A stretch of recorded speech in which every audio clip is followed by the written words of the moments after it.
So your son has his own app. Yes. Out of high school, he built an app called Poppin. It's a frat party app. Get out of here. Yeah, and then it just grew, and he got funding, and he thinks he doesn't need to complete his undergrad at UCLA. Oh my God. But then, so how do you feel about that as his mom? Oh, no, please. Because you're big on education, right? Because you've done a lot of postgraduate type of programs, I right? just finished a program, like I told you, at Columbia. I did here my CMO program, and he thinks he's done enough, and I'm like, no. Well, I mean, but obviously it sounds like he's seen some success. If he has an app, he's got funding. Yeah, and the thing is, the VCs don't want a full-time student running a company, right? So I get where that is going. Yeah.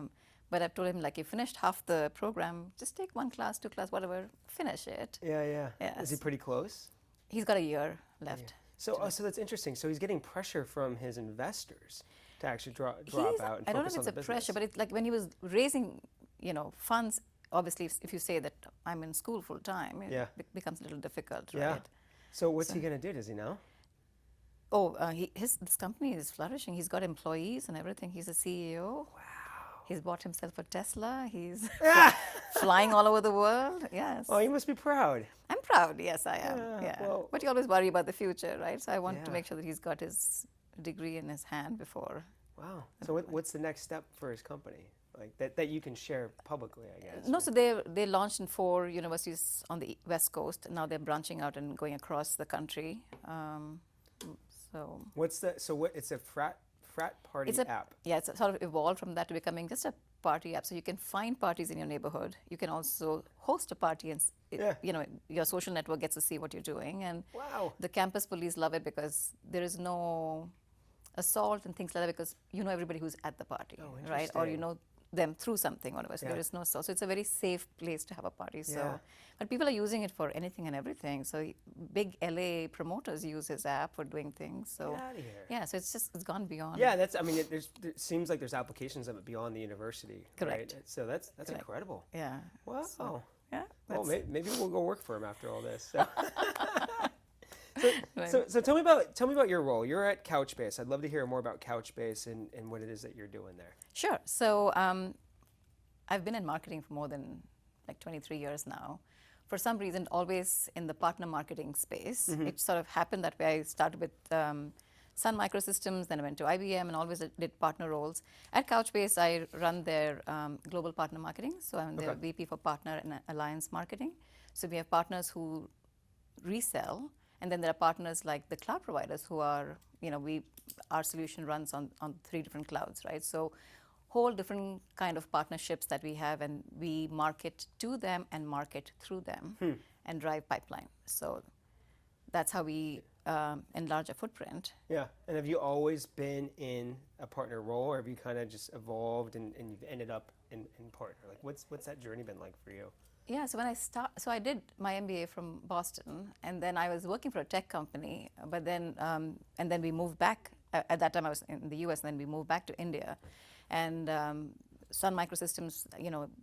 I got a project at Sun Microsystems in the engineering side, and I did the project, and then the country manager for Sun said, "Why are you in the engineering side? You should be in the sales and marketing side. So come on over to this side."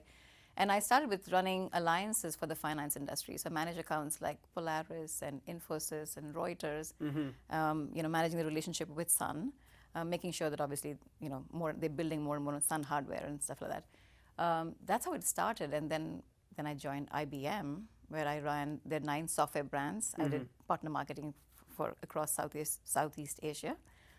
And so, somehow that always stuck. And then I moved back to the US in 2003. And continued roles in partner marketing. So, like I said, all the work that we do is always end customer focused. But it's just that instead of, for instance, at Couchbase, just being a Couchbase only messaging, it is Couchbase and AWS, Couchbase and Infosys. So it makes this messaging that much more stronger and more relevant to more customers. So that's how we go after our target customers. So many things I want to dig in there, especially from the cultural standpoint. But first, what do you love most about the partner role? or partner marketing in general? Like, what has you gravitating towards that? I think,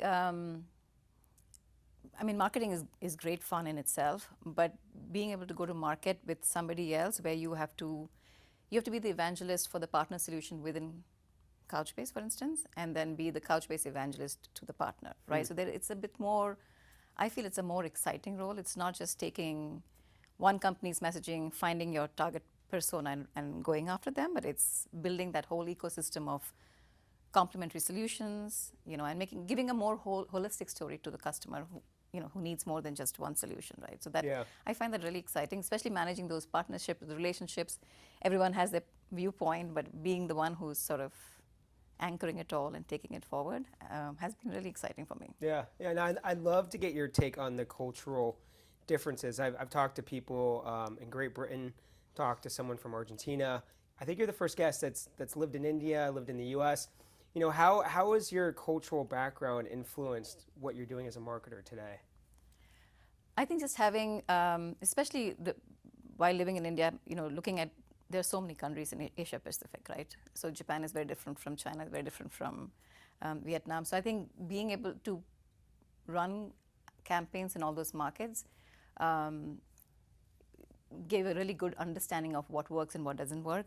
And then obviously most of these were multinationals, they're American companies. So there is the American style of working, which is always there. And I think more and more, like honestly, it's all flattened out. People are the same pretty much everywhere, except for some things like, if you're doing an event in,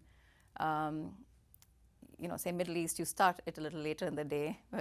Things like that you need to know, right? And like Boston or California, like California is you need to know that people drive in more than take public transport versus New York or Boston you plan. So those little nuances that come into play, I think, are interesting when you plan out what you want to do. Yeah. Like somebody says, don't ever do a dinner meeting. Nobody's going to come to it. Like do a breakfast meeting. So people come in, have breakfast, and go on to the day.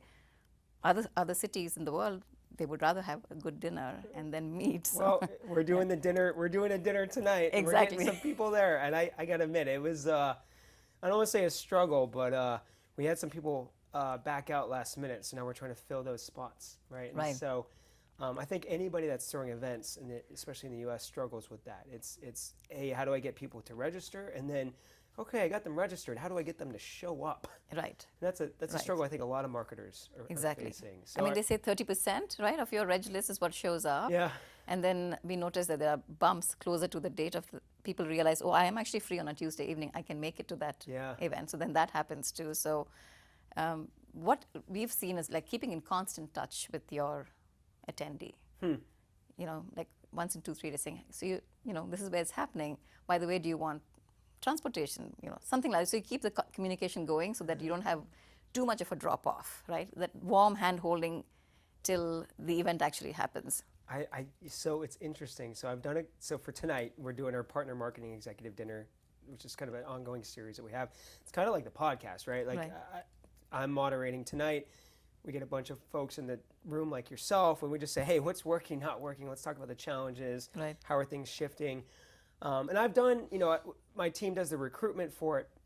The only touch points that we have done are just reminders. Right. But something you said was interesting, like, hey, do you need transportation? Like, right. I should be doing more value-added engagements in terms of like, hey, is there any type of wines that you want to see? Or right. Like, I'm not doing that. Yeah. So now I'm writing that down. So I'm going to do that for the next one and try to get people, make sure they show up. Exactly. So, exactly. Very cool. So, all right. So I don't think I prepped you for this, but we always do a little bit of a lightning round so people get to know you a little bit better. Right. So I have some rapid fire questions here for you. You could actually take as long as you want. All right. I think I only have 4 questions. So first question is, favorite Indian restaurant in the Bay Area? Is there one that even compares? I mean, there's so many. That's why. Okay, all right. I was like, uh-oh. Right. I like Copra in San Francisco. Yeah? It's one of the What's better it ones. Copra. Copra. Yeah. Okay. Yeah. I'm going to write that down. Right. All right. See, sometimes I selfishly ask questions for myself. What do you like best about living in America? I think as a woman, the fact that I can be out at 2 o'clock in the night and not have to worry about anything. Yeah. Yeah. Cool. You know, when I moved back to India, my mother would tease me about saying, I would say, oh, there's no 911 in India. Like, because, you know, Really? I mean, there are, of course, there are emergency service and all of that is there. But somehow the fact that, you know, my daughter, when she was really, really young, like she was like a year old, she had a choking incident and I called 911 and everything worked out fine. But I'm saying that comfort of knowing. Yeah. But, I mean, I've traveled all over the world, honestly, everywhere it's pretty safe. Yeah. But somehow here I feel like it just feels home and I feel like I can do what I want to do. That's good. Yeah. What do you miss most about India? The people, Yeah. like friends and family. Yeah. Not hanging out with them. I'm sure. All right, biggest difference working in a U.S. office versus an Indian office? Good question. A lot of things. The Indian office cafeteria will always smell of food. Good food, but it will always smell of food. Yeah. American cafeteria, not so much. People are a lot more direct in India. I think your bosses give you feedback in a unfiltered manner. Yeah, I think it's a little bit more filtered. I think that's good, though. I think it can be good or bad. I mean, it depends on the manager. Sometimes good. Yeah, I read a book called what was it called? Radical Candor. And because I think America, especially today, a lot of Americans have gotten, you know, and I'm generalizing here, but we kind of shield people in terms of delivering feedback. Sometimes people need and even want to get better and do better. Right. And I think we've gotten really soft on that. And I don't think it does people a service when we hold some of that feedback. And that doesn't mean you have to be mean or unkind. Exactly. But I also think kind of holding that feedback can be unkind sometimes. And so it's interesting that you've noticed that between the two. And yeah, we definitely don't like smelly lunches in the offices here in the US. That's like a thing, right? And sharing of lunches. In India, you share your food. Oh, really? You bring your food from home or whatever. Yeah. And you open it up. It's a common thing. Like, hey, would you like? It's like communal. You have to offer. It's impolite to not offer your food. Whereas here, if I say, hey, do you want a bite of my sandwich? You're like, what? Get away. Man. I don't even like to share my drinks with my wife. It's like, you know, that's like the meme. It's like, oh, you know, my wife's like, oh, I'm not hungry, and then she starts eating my food. I'm like, I would have ordered you your own food. So you got me pegged. Exactly. We went in a train. We were going somewhere in a compartment, and there's this family in front of us who opened up. It was time to eat, and we are strangers, but she felt the need. And she was offended, like, no, you eat your food. And she said, no, like, you must have. So we ate. Yeah. We all ate a little bit of her food. It's like, it's a very dumb thing. That's sharing like food. That. It's like community. It is. Yeah. It's good. I mean, food's a good way to bring people together. It is. So no wonder you ended up in a partner role, right? Because this is what we're doing. We're trying to build relationships and drive engagement. And right. So going back to that, so you know, you started in a pseudo sales type where you're managing partnerships. You know, how has that impacted today in terms of how you're trying to align sales and marketing, whether within your organization or other partnerships? And the reason why I ask is that I see that the sales marketing alignment a challenge for a lot of people in partnership type roles. Right. You know, how has that influenced the way you're approaching it today? And are you still facing that challenge? How are you dealing with it? Like, how are you aligning with sales? So sometimes, like, you know, when you want to do something with the partner, the sales team will say, why include somebody else? Like, it's our leads. Let us work on it. But then when you help them understand that, especially with partners like AWS or, you know, Google or Azure, they have cloud that we may not have, and they help us bring people. We are obviously experts in our solution. We can talk to it much better. But I think the sales teams do end up seeing the value. Of course, there is also times when the partner sales team and our sales team butt heads in the field, right? That happens too. It's not like it's always perfect. But I think building that win-win kind of a situation, helping both sides understand why we're doing what we're doing, that really helps to eliminate some of the friction that may be there. So, and I mean, which company can you think of that doesn't have a partner ecosystem, right? Everybody does, and it's become a common enough thing now. So yeah, that's great. And at Couchbase, you know, how much freedom do you have to try innovative things? Do you get to test a lot of different things, try different things? Are you in a box and it's just stay there and come to us? And, you know, what's that look like for you? Oh, I think Couchbase has been fantastic as far as that. I mean, like I said, I've worked in really large companies, and sometimes they have a bit of a defined role for you to do. But Couchbase has always empowered us to go and do, you know, things. And I have worked with wonderful partners, agencies that have, we want to do this. You're talking about us, right? You could just say, right? This Foundry, yeah. I'll do a shameless Absolutely. plug. Yes. I mean, Foundry, the amount of different kinds of things that we have done with you, Yeah. like from third-party events to building our own thought leadership webinar series to, you know, just just the whole thing, content syndication. So I think having the right partner really helps in going out and doing. And like I said, we've tried some really unique things that have worked out very well. We have another vendor we work with that do a very nice exec roundtable series, and the format has been tweaked over the last couple of years to where we actually get a meeting the first 2 weeks after the dinner. Wow. And so our nurture cycle from like 9 months comes down dramatically, right? Because you met somebody and you said, would you like to meet us and have a deep dive? And most people say yes, because you've fed them and bottles of wine have been opened and everything. So it's a nice peer-to-peer thing. And then you say, hey. Can you, and it's okay to say no, can you share any things that you've tweaked over the years to help with that conversion to get to that point? Giving very clear targets on what kind of people we want in the room and what the companies that we want to go after. And so every person who comes, I would look at the LinkedIn profile and say, yes, no, not this. Very selective. Very selective. And then the questions you ask prior to inviting them, like, what are your challenges? Like, are you looking at new data? Whatever it is, right? So making sure the people who are coming to the room are really also benefiting from what they're coming. It's just not a free meal, but they are really coming to learn from their peers and from Couchbase. And so then their interest in what we have to say post the dinner is a lot higher. So that really helps, right? What kind of innovative things have you tried, and this doesn't be with Foundry, but just in general, innovative things that you've tried that may have worked or haven't worked, or innovative things that you're thinking about trying that you maybe not sure will work? I'd love to. Right. So you know how AWS reInvent is. It's like 65,000 people. It is chaotic. It's insane. It is. Yeah. And we are typically a gold sponsor. So there are sponsors who are emerald and platinum and who spend millions of dollars, which we don't have access to. Right. So it gets to being really scrappy on the show floor to try and see that how you can get. So last year in November of 2023, we actually had a cornhole game in our booth. Oh, cool. And it had a leaderboard. Oh, smart. And so Couchbase has these 4 things. We are fast, we are flexible, we are affordable, whatever. So we tied that messaging to the 4 throws of the cornhole.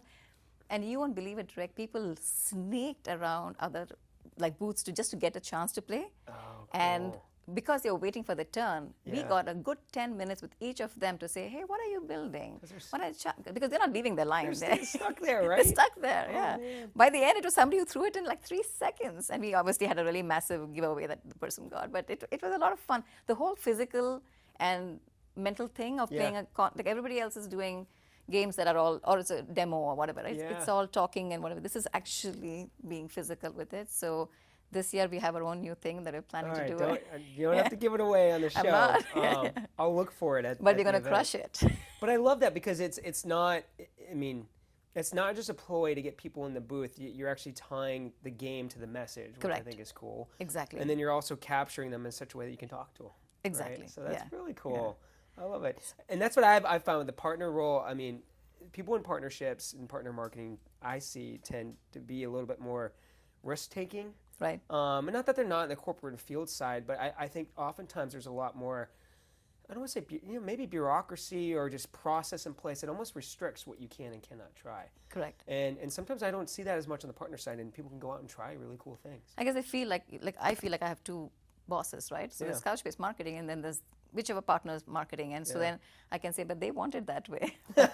They wanted that. Oh, that's a good tip for people out there, right? I have to do it this way because, Infosys likes it that way. I love it. Yeah. I want to talk a little bit about audience in terms of, the customers you're trying to reach, because, what I've seen on Couchbase and their website and, talking to your account team, there's the developers and then there's your more traditional IT decision makers. Right. Those are 2 totally different audiences to target, and then, what's working in terms of the developer audience, or what doesn't work in terms of reaching them? Because I know that's a challenge for a lot of marketers out there. Right. So I think they're different in the way they come at it, but ultimately they're the same people, right? So like developers they say they have their mind of their own. They don't want to be taught, they don't want to be talked to, they want to learn new things. If they spend time with you, it's because they're learning something new that benefits them. All of that is true, whereas IT decision makers are a little bit more looking at TCO, right? Do I have to hire new people who know your solution, because that means a longer time of hiring and training and all of that. So the kind of messaging that you do is a little bit different from that point of view. Developers are more like, what can I do faster, quicker for the app that I am developing, right? It's a little bit more on their ease of their use and things like that as a developer. And I think in a smaller company, the developer is the IT decision maker. But as you become you come into really large companies, then developers may be trying new technology, but the decision on what tech stack ultimately goes in would be taken by the IT decision maker. But the developer may have an influential role to say, I tried this database, I really like it. Let's, whatever. So there are slight different ways of going at it. And I think IT decision makers like a little bit more of this kind of exec roundtables where it's a little bit more peer-to-peer learning and things like that. Whereas hackathons and meetups and workshops really appeal to a developer, right? So I mean, that sounds like you really have to create, and correct me if I'm wrong, different content, run different programs, 100%. different formats. So there's a lot of work that goes into that. Where do you find areas of efficiency, and are there things where you can create one asset and do slight customizations? I'm just thinking, do you really have to run both in parallel, or are there some overlap where you can save money and do things a little faster? I think ultimately the solution is the same, right? But what parts of the solution do you want to emphasize in your messaging is where it differs, right? We are the best NoSQL database on the planet. This is a plug for Couchbase now, right? All right, let's go. Come on, you're on the show. What do you want? Exactly. So I'm saying the fact that it is easy to use, the fact that you don't have to learn a new language, all of that are benefits that a developer will like, right? But the fact that it saves you money, it can scale across as the company grows. All those are TCO conversations the ITDM would like to hear, right? So it's not very different. It's just we're taking different parts of this total solution and make sure that it is resonating with the audience you're targeting to. So yeah, okay. I wanted to ask you, because I know based on your experience and your education pedigree, which I saw on LinkedIn, it looks impressive. You've learned a lot and you've been doing a lot in terms of marketing and marketing practice, attribution, reporting. When I think about marketing, especially today, there's a creative side and there's a data side. How do you approach the two? Do you put more emphasis on one versus the other? How do you do the art versus the science? I'd love to know your approach to that. Yeah, I think the planning stage has to be science. As you gather data, it's what you want to do. All of that, as you're building up your plan, that 100% has to be data driven, right? And then how you execute it, it could have an element of creativity there that you break the mold and stand out from the kind of things that you're doing. And then I think it comes back to being data when you're measuring your ROI.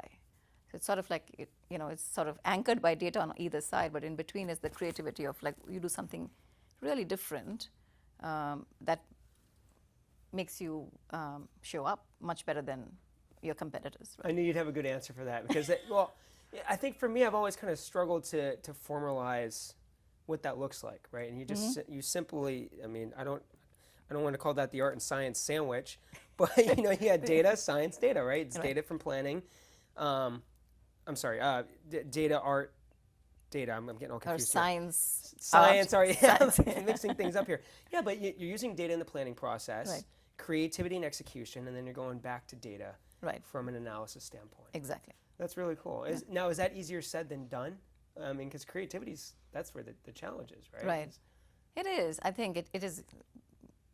You have to work at it. I think it's easier to just sort of follow the path and just do what works. What you've done in the past, but to question it, and it becomes a little harder to question things that have been done because there are people who are passionate about it. Yeah. But then you realize it's not landing. The message is not landing. We need to change it a little bit, right? So. And where do you see the most creativity coming into your programs? Is it more on the event side? Are you finding creativity within the messaging and content, as in webinars? From a tactical perspective, where do you have that creative, freedom to really land that? At all parts of the execution, right? For instance, we were at an event where I think our tagline was offline first data platform or whatever, right? It makes perfect sense to people who are really smart. Yeah. But then there are some people who are not very smart and you say, what does that mean? And then so I changed that to no internet, no problem. And I cannot tell you how many people came and said, what do you mean by that? That's a very strange statement to make. And I said, hey, we are peer-to-peer syncing. Yeah. You actually don't need you don't always need. So I'm just saying there is that creativity in the messaging, right? And then doing how it lands as far as execution, you can have creativity there too. So I think it can be applied. You can think out of the box in pretty much all of the phases. Yeah. Okay. I want to ask you around attribution and ROI because I know that's a big challenge. Oh my God, it is. Yeah. Right. Let's go. So. how is it a challenge for you and your organization, and are you finding any ways that make sense in terms of tracking the ROI in your programs, especially with partners? Right.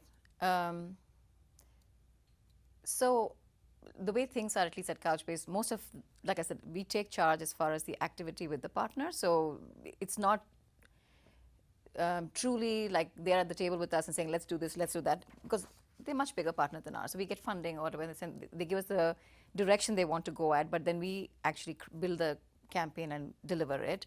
So, but I think, so it's not so much the partner attribution as much as partner marketing's attribution, if I have to talk about that, right? Because it's the same as any other division of marketing. But no, I don't think it's been figured out very well. There's a lot of MarTech out there, but it keeps changing. And then there are everybody, like the first touch versus last touch, and how do you make sure that whatever this came in through came in because of this. So we do a lot of analysis as far as what kind of activities are doing well. Like our webinars firing for us, our in-person events firing. So we do all of that. That's a little bit more simpler, I feel.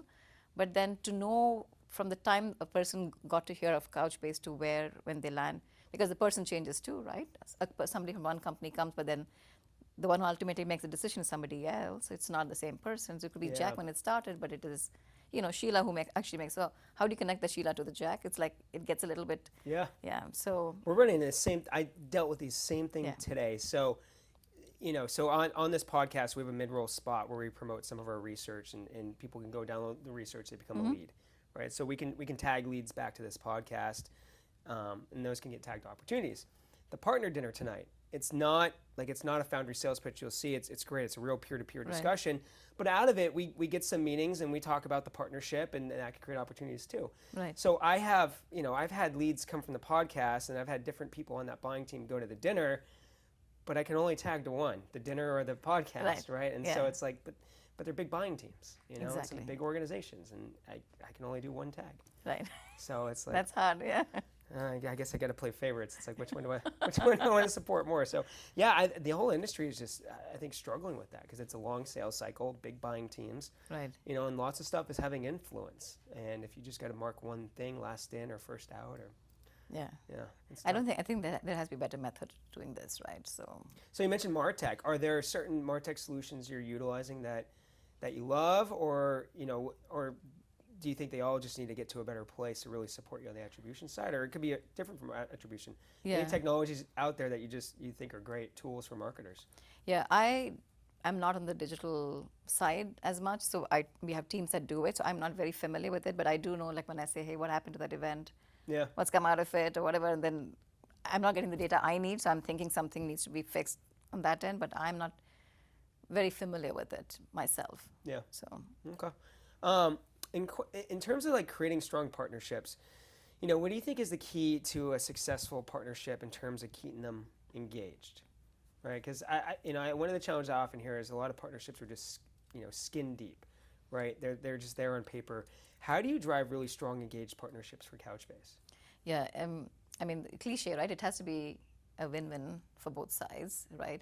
And obviously, if there's a partner who has developed the solution, for instance, on our database, then that they're in it for the long run, right? Because if it's just a reseller and they have hired a team of 5 people that they've trained on Couchbase, then it's that they're going to be committed to driving revenue for us because they've made that investment up front, right? So I think, but there has to be something that Couchbase as the principal is giving to that reseller so that it makes sense for them to do it, because ultimately it is a profit-making relationship, right? It has to make profit for both sides. So I think that's where it, how do you craft that relationship where both of you are equally invested in it and are finding revenue? And it doesn't have to be one set way. It can change, right? Over time, things can change, and if you've been with a partner long enough, then you figure out, okay, this is what is working. And sometimes, like I said, somebody has to give a little bit more, because if you're a smaller vendor versus you're working with a giant, and sometimes it doesn't have to be 50-50, it has to be 70-30, but over time, I think it does, and we have noticed that with so many of our partners that over time they see the value that you bring in, right? I want to ask you, we saw something in our research about how there's a difference in what partners are seeking out of a program compared small companies compared to large companies, whether it's thought leadership, leads, content, branding. are you finding that when you do looking at running a partner marketing program, there's a difference in objectives and goals, and you have to kind of negotiate in the middle and find that kind of middle ground, or is that not really a challenge that you're seeing out there? No, I think it is a challenge. Like I said, depending on the kind of partner that we are talking about, like we have ISV partners, right? They would be already using some database to build a solution to convince them to move to us. But once we do that, and we obviously invest them in giving them free training and certification and POCs to say, hey, your app will work so much better on Couchbase. Yeah. But then once that is happening, and then they go out and sell to their customers, we get drag revenue. So that kind of relationship is really great, right?